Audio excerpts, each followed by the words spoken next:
Alors le rich commerce, en fait, c'est l'utilisation des techniques d'interface riche dans le cadre du e-commerce. Les interfaces riches, c'est quoi? C'est essayer de faire un petit peu plus que ce que propose le HTML à la base. Donc afficher du texte, des images, des tableaux, des choses comme ça, en exploitant notamment les technologies d'animation, la vidéo, le son et ainsi de suite.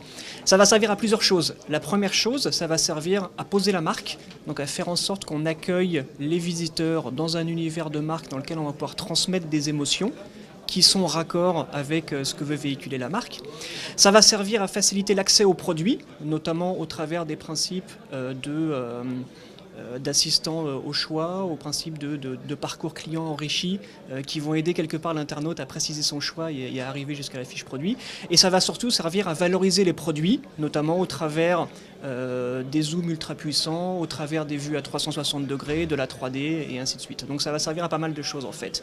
Tout ce que l'on peut faire avec les interfaces riches pour fluidifier l'accès aux produits, pour améliorer la valorisation des produits, pour travailler la conversion, travailler la satisfaction. Ça va servir à tout ça en fait. Si ce que vous voulez c'est faire des tests rapides, donc essayez de tremper le bout de votre doigt pour savoir si c'est chaud, c'est tiède, je pense que le plus rapide et le moins impactant, c'est de travailler sur les fiches produits, notamment au travers il existe des prestataires pour vous faire des vues à 360 degrés des produits, pour vous faire des produits personnalisables. Donc quand on voit une chemise ou un canapé, de faire en sorte qu'on puisse changer la texture, la couleur et ainsi de suite.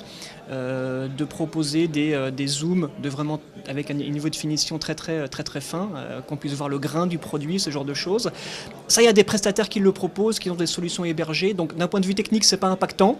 Vous pouvez faire des tests AB dessus, donc voir ce qui transforme, ce qui ne transforme pas. Ça peut être intéressant de commencer par là, pour se rendre compte du potentiel en fait, de ce que ça représente. Est-ce qu'il y a effectivement des leviers psychologiques pour pousser effectivement à la vente? Je dirais bien sûr oui, mais peut-être que plus que pousser les gens, il faut surtout leur permettre de bien comprendre votre offre et sa valeur déjà. Donc c'est passer les bons messages, écrire pour le web, écrire de façon simple, argumentée, concrète et lisible, première chose.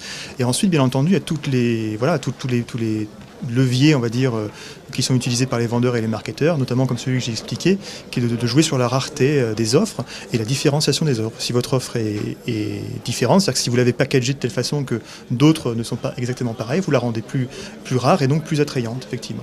Comment faire pour mettre en place une plateforme e-commerce? C'est simple, aujourd'hui c'est vraiment extrêmement simple par les outils, notamment open source, qui sont proposés.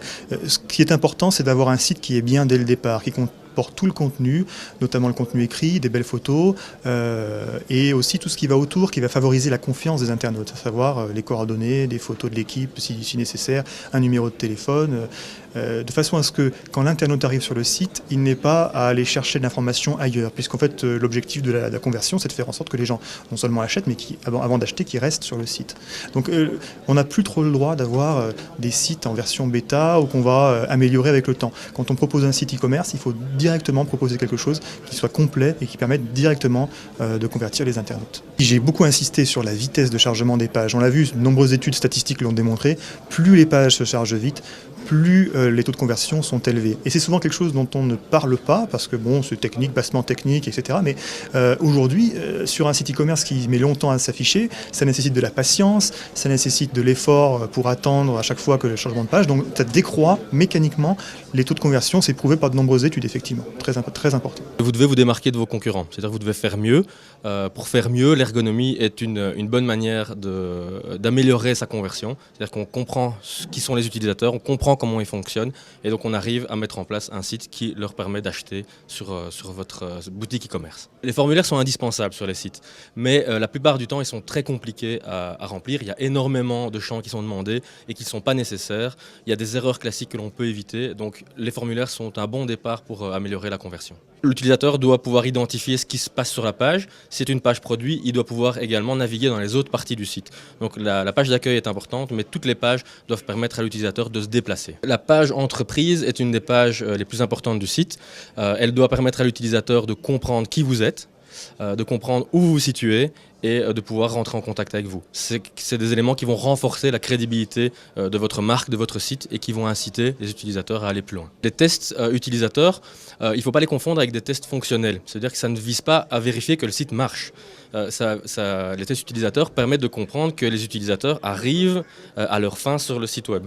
Donc on met des utilisateurs en présence du site avec un certain nombre de tâches, on leur demande d'effectuer ces tâches et on vérifie que c'est simple, que c'est compréhensible, qu'ils éprouvent une certaine satisfaction quand ils utilisent le site. Donc ça va plus loin que de vérifier simplement si ça marche.